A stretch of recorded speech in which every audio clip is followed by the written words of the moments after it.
In the quiet, before any story of humanity had taken shape, when the world was still unscarred by fear or striving, and every breath felt like it rose from the very heart of God Himself, the garden stood as a living testament to a love so intentional, so intricately woven into every leaf and river, that stepping into it felt like stepping into the original rhythm for which every soul was made.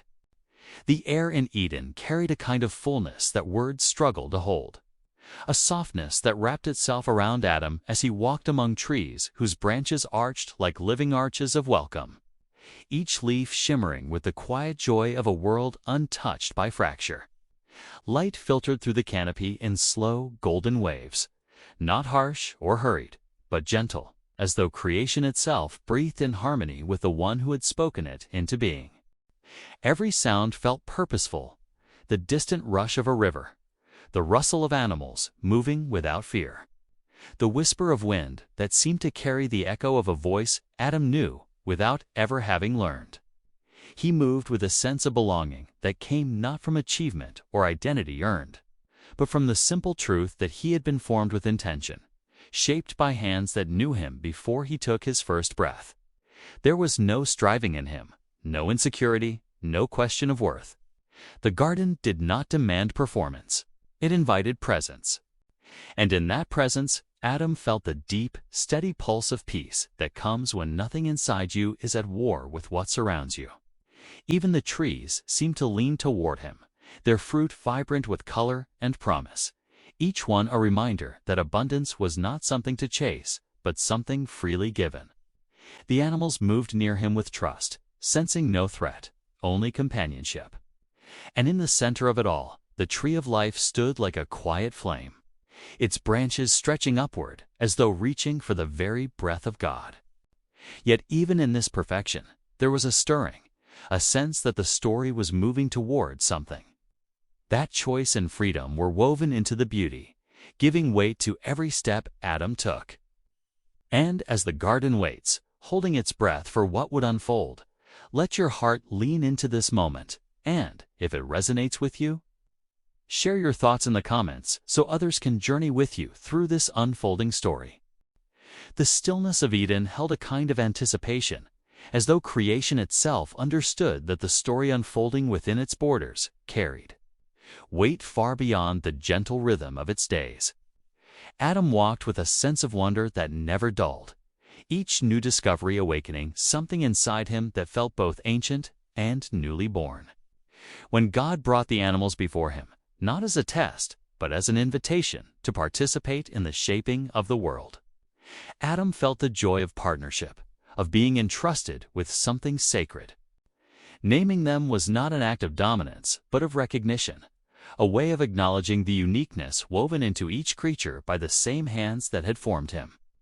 Yet even in this harmony, a quiet ache stirred within him, a longing he could not name. It was not loneliness in the way we understand it now, but a sense that something within him was incomplete, waiting for a counterpart who could stand beside him, not as creation to caretaker, but as equal to equal. God, who knew the contours of Adam's heart better than Adam himself, allowed that longing to rise, not to wound him, but to prepare him for the gift that was coming. When Eve was formed, Adam felt the world shift. She was not an addition to the garden, but the completion of something within him, a reflection of God's image in a way that made him see himself more clearly. Their connection was not strained by fear or guardedness. It was pure, open, and unburdened by the shadows that would one day creep into human relationships. Together, they walked through Eden with a unity that felt like a living echo of the harmony between Creator and creation. And yet, woven into this beauty was the gentle beginning of transition, the awareness that freedom carried responsibility, that love required choice, and that the story of Eden was not merely about perfection, but about the sacred tension between trust and temptation, presence and possibility, innocence and the unknown that waited just beyond the next breath. The story of Eden becomes a mirror when we pause long enough to see ourselves in its quiet movements. Because beneath its ancient beauty lies a truth that still shapes every human heart. We were made for connection, purpose, and trust. And when any of these are fractured, something deep within us begins to ache. Adam's longing before Eve was not a flaw. It was a reminder that even in a perfect world, God designed us to need relationship, to be known and to know, to walk in unity rather than isolation. That longing still lives in us today, though it often emerges in more complicated ways. Through restlessness, dissatisfaction, or the quiet sense that something essential is missing. Eden also reveals that identity is not earned but received. Adam did not strive to prove his worth. He lived from a place of already being chosen, already being loved, already being entrusted with purpose. Much of our modern struggle comes from reversing that order, trying to achieve identity through performance, productivity, or approval. But the garden whispers a different truth. Identity precedes action, and belovedness precedes calling. The presence of the two trees introduces another layer of application. God did not shield Adam and Eve from choice. He honored them with it. Love without freedom is not love, and trust without the possibility of mistrust is not trust. In our own lives, we often long for clarity without risk, direction without vulnerability, and blessing without responsibility. Yet the story of Eden reminds us that spiritual maturity grows not in the absence of choice, but in the faithful navigation of it. And as you sit with these truths, identity received, relationship designed, freedom honored, let your heart open to the possibility that the same God who walked with humanity in the garden still invites you into a life shaped not by striving, but by trust, not by fear, but by presence. If this reflection is stirring something in you, you may feel led to share it with someone who needs the reminder. The garden's peace held steady, even as a subtle shift began to move beneath its surface, a quiet tension forming like the faintest ripple across still water. Adam and Eve walked together through the pathways they had come to know.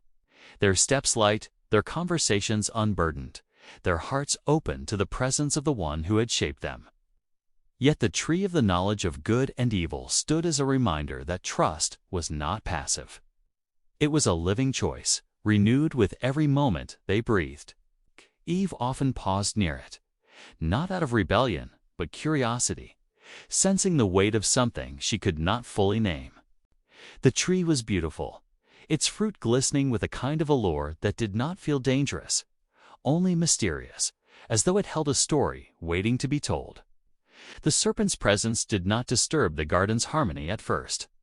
It moved with a deceptive gentleness, its voice soft, its questions subtle, weaving doubt not through accusation, but through suggestion.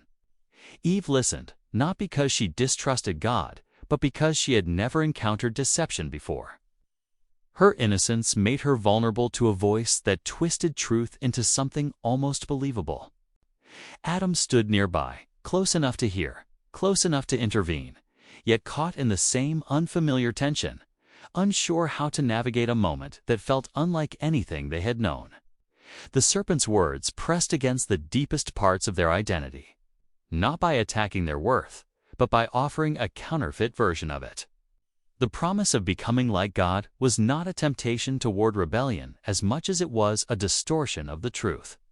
They were already made in His image, already held in His love, already walking in His presence. But the seed of doubt, once planted, began to shift their gaze from what they had been given to what they feared they might be missing. And in this fragile moment, as the weight of choice settles upon them, let your heart linger on the tension between trust and temptation. And if this unfolding story is stirring something in you, consider subscribing so you can continue walking through these ancient moments with fresh eyes.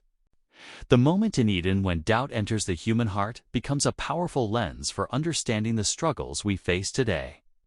Because the serpent's strategy has never really changed. It still whispers to us in the language of insufficiency, comparison, and fear. The temptation was not simply about fruit. It was about identity, trust, and the subtle shift from receiving truth to redefining it on our own terms. Eve's vulnerability mirrors our own when we begin to question whether God's boundaries are protection or limitation. whether His timing is goodness or delay, whether His presence is enough, or whether we must reach for something more to feel complete. In our modern lives, the serpent's voice often sounds like internal pressure rather than external temptation. It tells us we need to prove ourselves, to achieve more, to be more, to grasp for control when uncertainty rises. It suggests that fulfillment lies just beyond the next accomplishment, the next relationship, the next possession, the next version of ourselves we haven't yet become. And like Eve, we can find ourselves listening, not because we want to rebel, but because we long for clarity, purpose, and assurance. The fall began not with an act, but with a shift in perspective. When Eve saw the fruit as desirable in a new way. When she believed that what she lacked mattered more than what she had been given. This same shift happens in us when we allow fear or insecurity to redefine what is good, when we let comparison distort our sense of worth, or when we assume God is withholding rather than protecting. The story invites us to examine the subtle places where doubt has taken root. Not to condemn us, but to call us back to the truth that our identity is secure. Our purpose is anchored, and our worth is not up for negotiation. And if this reflection is resonating with you, if it's helping you see your own story with greater clarity, you may feel led to share it so someone else can find the same encouragement. The moment Eve reached for the fruit felt like the world was holding its breath. Not because rebellion was inevitable, but because the weight of freedom had finally come to rest on a single decision. Her fingers brushed the skin of the fruit, smooth and cool, carrying no hint of the fracture it would unleash. Adam watched, torn between trust and uncertainty, feeling the tension of a choice that would shape not only their lives, but the story of every life that would follow. When she lifted the fruit to her lips, the garden did not tremble. The sky did not darken. The moment was quiet, almost gentle, as though creation itself could not yet comprehend what was unfolding. The taste was sweet, familiar, comforting even, but beneath it was something sharp, something that awakened a new awareness that felt both exhilarating and terrifying.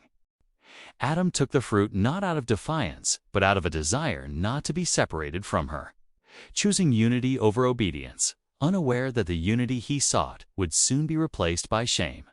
And in that instant, the world shifted.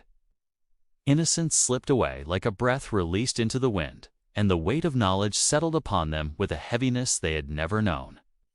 Their eyes opened, but not in the way the serpent had promised. They saw themselves differently, not as beloved creations, but as exposed, vulnerable, uncertain. The harmony that had once defined their relationship fractured, replaced by self-consciousness and fear. They hid, not because God had changed, but because they had. The garden, once a place of perfect communion, now felt like a mirror reflecting their brokenness back at them.